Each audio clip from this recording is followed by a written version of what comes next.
Substitution reaction मतलब nucleophile आएगा attack करने के लिए, एक्स की जगह ले लेगा, मतलब जिधर एक्स होगा वो एक्स रिमूव हुआ, न्यूक्लियोफाइल सब्स्टिट्यूट होगा, वही करना है इसमें। अभी ये किसमें तुम लोग को करना है, अराइल हैलाइड। अराइल हैलाइड मतलब benzene attach to halogen, fluorine, chlorine, bromine, iodine, कुछ भी हो सकता है। अभी ये जो अराइल हैलाइड है ना, इसका रिएक्टिविटी लो होता है एज कंपेयर टू आरएक्स से। फिर से ये जो बेंजीन एक्स है इसका रिएक्टिविटी आर एक्स के कंपेयर से इसका रिएक्टिविटी कम होता है। ऐसा क्यों रिएक्टिविटी कम है? क्योंकि रेजोनेंस है ना, यहाँ पे जो लोन पेयर होगा वो रेजोनेंस में जाएंगे, तो यहाँ पे डोनेशन के लिए कुछ अवेलेबल नहीं रहेंगे इलेक्ट्रॉन्स, तो इसके वजह से रिएक्टिविटी कम होता है। दूसरा sp2 hybrid state of carbon, मतलब ये जब तुम लोग रेजोनेंस करोगे ना तो यहाँ पे डबल बॉन्ड आता है। रेजोनेंस वो 11th में था, अभी यहाँ पे दिखाया नहीं मैंने, तो रेजोनेंस के वजह से यहाँ पे डबल बॉन्ड आएगा, तो उसके वजह से रिएक्टिविटी कम होता है। अगर ये रिएक्टिव, अगर इसका कम है रिएक्टिविटी, तो ये जो जाने वाला ग्रुप है वो जल्दी जाएगा नहीं। फिर से ये अराइल हैलाइड का रिएक्टिविटी बहुत कम होता है अल्काइल हैलाइड से। अगर इसका रिएक्टिविटी कम है तो ये जो Cl ग्रुप जो जाने वाला है वो जल्दी जाएगा नहीं। अभी इसको निकालने के लिए हम लोग को इसका रिएक्टिविटी इंक्रीज करना पड़ेगा। वो इंक्रीज कैसे करोगे? ये ग्रुप लगा के, इलेक्ट्रॉन विथड्रॉइंग ग्रुप यहाँ पे लिखा है मैंने, और वो कहाँ पे लगाना है? Ortho and para. अब ये जब रेजोनेंस करोगे ना, टेक्स्ट बुक में दिया है पूरा रेजोनेंस का स्ट्रक्चर, उसमें रेजोनेंस करोगे तो नेगेटिव चार्ज इस पे आता है, ऑर्थो पे आएगा और पैरा पे, और नेगेटिव चार्ज को स्टेबल कौन करता है? Withdrawing group. इसलिए अगर विथड्रॉइंग ग्रुप अटैच करोगे तो इसी पोजीशन पे अटैच करवाना है। अगर विथड्रॉइंग ग्रुप यहाँ पे लगाओगे तो रिएक्टिविटी इंक्रीज होगा, Cl निकल जाएगा जल्दी से। समझ ले इसका, और देखते एक्सप्लेन करते हैं। अराइल हैलाइड्स का रिएक्टिविटी कम है, आता समझा? हाँ, अराइल हैलाइड इसका रिएक्टिविटी कम है, तो आता हा Cl लावला मी इथे, हाँ Cl। अभी ये Cl जाने वाला नहीं है, ये बहुत जिद्दी है क्योंकि इसका रिएक्टिविटी कम है। अगर मुझे इससे Cl निकालना है तो क्या करूंगी? इसका रिएक्टिविटी इंक्रीज करूंगी। कैसे? इसके ऑर्थो एंड पैरा पोजीशन पे लगाऊंगी विथड्रॉइंग ग्रुप, तो ये Cl इजीली निकल जाएगा। यही एक्सप्लेनेशन इधर लिखा है आगे। Greater the number of electron withdrawing groups eight ortho and para position, greater is the reactivity. अब ये एग्जांपल्स के लिए 3 रिएक्शंस है। फर्स्ट है पैरा नाइट्रोक्लोरोबेंजीन। अब ये अराइल हैलाइड, इसका रिएक्टिविटी कम है। अगर मैंने एक विथड्रॉइंग ग्रुप इसके पैरा पे लगाया तो ये ऐसे दिखेगा। इसमें मैंने ऐड किया NaOH और H3O+। अब मुझे बताओ इन दोनों में से रिमूव कौन होगा? Cl। अभी ये विथड्रॉइंग ग्रुप लगाया मतलब इसका रिएक्टिविटी इंक्रीज हुआ है, तो अभी ये Cl बाहर जा सकता है। अगर ये Cl रिमूव हुआ तो यहां से कौन आएगा? Na+ आएगा या OH-। Na+ कधी बनला रे? असा कधीच बनत नाही। यहाँ पे न्यूक्लियोफाइल अटैक करेगा, आता सांग रहे ना, X- जाएगा, न्यूक्लियोफाइल अटैक करेगा। न्यूक्लियोफाइल मतलब माइनस, मग इथे येणार OH। इतना ही करना है, Cl को हटा के OH को लगाना है। दूसरा, अभी सेकंड वाले पे क्या लगा है? 2 विथड्रॉइंग ग्रुप लगा है, मतलब इसका रिएक्टिविटी पहले वाले से भी ज्यादा रहेगा, तो ये Cl पहले वाले से भी जल्दी निकलेगा। अगर ये Cl रिमूव हुआ तो इसकी जगह पे इधर से कौन आएगा? बघा, Na2CO3 से हम लोग पता नहीं कर सकते कि क्या जाएगा, मतलब काय येणार? H3O+ आहे, H3O+ बना कैसे? H2O आणि H+। इसको जब तुम लोग ऐड करोगे तो ये बना H2O। पता है H2O में क्या होता है? H आणि OH, तो मिला ना OH, तो Cl गया, इधर आएगा OH। ये वाले ग्रुप सेम रहेंगे पोजीशन पे। आता इथे तर 3 लावलेत विथड्रॉइंग ग्रुप्स, मतलब यहाँ पे बहुत ज्यादा रिएक्टिविटी इंक्रीज हुआ है, मतलब एज कंपेयर टू बाकी 2 से ये Cl जल्दी जाएगा। अगर ये Cl रिमूव हुआ तो यहाँ पे तो H2O दिया है, H2O में से अटैक करने के लिए आएगा OH। अब इसका IUPAC अगर मुझे लिखना है तो मैं लिखूंगी 2, 4, 6। हाँ 1 2,4,6 ट्राई नाइट्रोफिनॉल, इसमें 2,4 डाई नाइट्रोफिनॉल और उसमें क्या था 4 नाइट्रोफिनॉल, समजलं? आता हे चेंज करा, लिहा. हा हे लिहा इथे. Nucleophilic sorry electrophilic substitution reaction. इसके पहले हम लोगों ने किया था न्यूक्लियोफिलिक सब्स्टिट्यूशन रिएक्शन, मतलब न्यूक्लियोफाइल आएगा अटैक करेगा. अभी इस वाले में इलेक्ट्रोफाइल आएगा. इलेक्ट्रोफाइल मतलब those species who carry positive charge, म्हणजे ई प्लस. जो भी ई प्लस होगा मतलब जिसके ऊपर भी पॉजिटिव वो आएगा अटैक करने के लिए. लक्षात ठेवा, जिसके ऊपर पॉजिटिव वो अटॅक करेगा. एक एक्झाम्पल सांगते, जर H प्लस आहे OH मायनस, मग अटॅक कोण करणार? H plus. हा एक्झाम्पल होता फक्त. आता चला फर्स्ट पॉइंट काय, अराइल हेलाइड्स. अराइल हेलाइड मतलब benzene X. Aryl halides undergo electrophilic substitution reaction, मतलब यहाँ पे न्यूक्लियोफाइल नहीं होगा, इलेक्ट्रोफाइल अटैक करता है. बेंजीन X के ऊपर अटैक कौन करना है? E प्लस, मतलब इलेक्ट्रोफाइल. दूसरा, इन रेजोनेटिंग स्ट्रक्चर्स ऑफ क्लोरोबेंजीन, मतलब ये पहले किया था ना, रेजोनेंस की वजह से माइनस कहां पे आएगा? ऑर्थो पे एंड पैरा पे.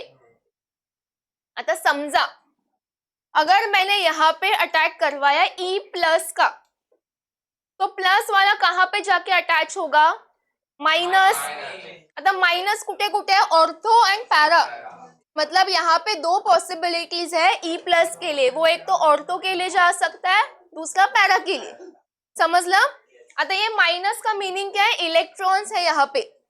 पॉजिटिव का मीनिंग होता है डेफिशिएंट और माइनस का मीनिंग होता है इलेक्ट्रॉन रिच. तो ये ऑर्थो एंड पैरा पोजिशन पे इलेक्ट्रॉन डेंसिटी ज्यादा है. काय सांगितलंय? In resonance structures of chlorine electron density is relatively more at ortho and para position. समझले इतकं? क्लोरोबेंजीन का अगर रेजोनेटिंग स्ट्रक्चर्स बनाओगे तो नेगेटिव चार्ज कहां पे आएगा? Ortho and para. इसका मतलब इलेक्ट्रॉन डेंसिटी कहां पे ज्यादा है? Ortho and para. अगर मैंने E प्लस का अटैक करवाया तो उसके पास दो पॉसिबिलिटी है कि वहां पे अटैक करेगा. एक आहे ऑर्थो आणि दूसरा है पैरा. समजलं?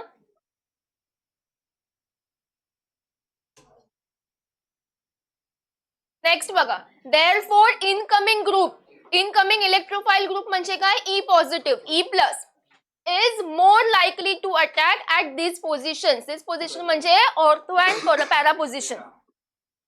आता बघा इथे दोन पॉसिबिलिटी आहेत.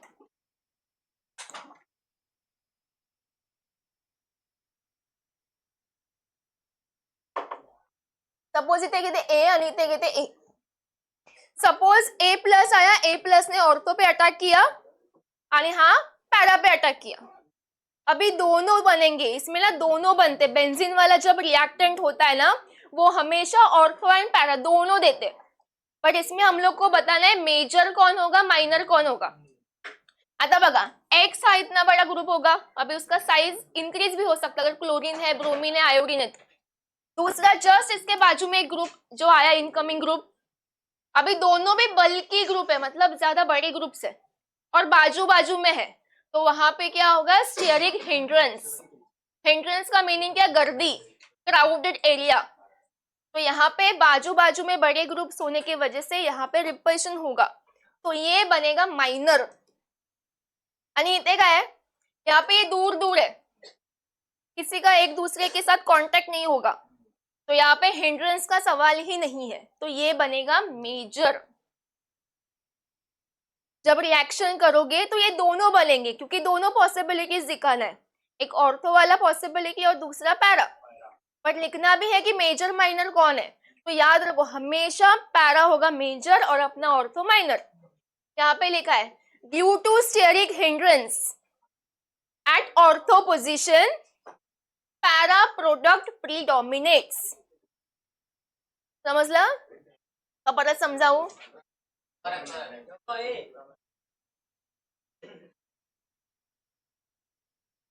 आता है एग्जाम्पल, ये बेंजीन वाला कंपाउंड और ये रिएक्टेंट, हमेशा कितने प्रोडक्ट्स मिलेंगे? 2 मिलेंगे, एक ऑर्थो और एक पैरा। यहाँ पे ऐड किया है Cl2 in presence of anhydrous FeCl3। अब मुझे बताओ यहां से कौन सा ग्रुप आएगा अटैक करने के लिए? Cl। Cl कहां पे अटैक करेगा? एक Cl अटॅक करेगा ऑर्थो आणि दूसरा Cl कुठे अटॅक करणार? पैरा। झालं। यही स्ट्रक्चर पहले 2 बार लिखने का और फिर अटैक करवाने का ऑर्थो एंड पैरा पे। अगर इसका मुझे IUPAC लिखना है तो मैं लिखूंगी 1,2 डाइक्लोरोबेंजीन, 1,4 डाइक्लोरोबेंजीन। समजलं? अजून एक एग्जांपल घ्या। नाइट्रेशन, क्लोरोबेंजीन प्लस ऍड किया है HNO3, कॉन्सेंट्रेटेड HNO3 आणि अजून एक कॉन्क H2SO4। ये कॉन्सेंट्रेटेड है, कॉन्क मतलब कॉन्सेंट्रेटेड। अभी ये जो HNO3 है ना, इन दोनों में से स्ट्रॉन्ग एसिड होता है अपना HNO3, तो इसमें से आएगा ग्रुप अटैक करने के लिए। अगर मैंने इसको स्प्लिट किया तो ये स्प्लिट करके ऐसे दिखेगा, इसमें से OH को अलग करना है। मग मला समित तू सांग, इथून जर मी OH ला बाहेर काढलं, इथून जर मी OH ला बाहेर काढलं तर काय राहील ते मला सांग। परत बघ, NO2, ये स्प्लिटिंग किया मैंने। अब इसका बॉन्ड ब्रेक करूंगी, O नेगेटिव्ह है माइनस और ये प्लस। आता मला सांगा या दोघांमधून अटॅक कोण करणार? हाँ, NO2। जो अभी आए उनको नहीं पता। ये वाला रिएक्शन है, जो भी पॉजिटिव होगा वो अटैक करेगा। ये रिएक्शन का नाम ही है इलेक्ट्रोफिलिक सब्स्टिट्यूशन रिएक्शन। तो जिसके ऊपर भी पॉजिटिव वो अटॅक करेगा। मग पॉजिटिव कोण आहे? NO2। तो ये NO2 बघा सेम लिहायचे दोनदा। NO2 ऑर्थो पे लिखना है आणि NO2 पैरा। यहाँ पे बैलेंस वगैरह कुछ भी मत करो। और ये रिएक्शंस एग्जाम में पूछते हैं बोर्ड्स में, और ये सेम टू सेम तुम लोग को दिखेगा हर एक लेसन में, सिर्फ ये वाला चेंज होगा। एक एग्जांपल लेते मी, समझा अगर ये यूज किया Cl के जगह पे CH3 और सेम है कॉन्क HNO3 कॉन्क H2SO4, तो कैसे बनाओगे? ये वाला स्ट्रक्चर 2 बार लिखने का।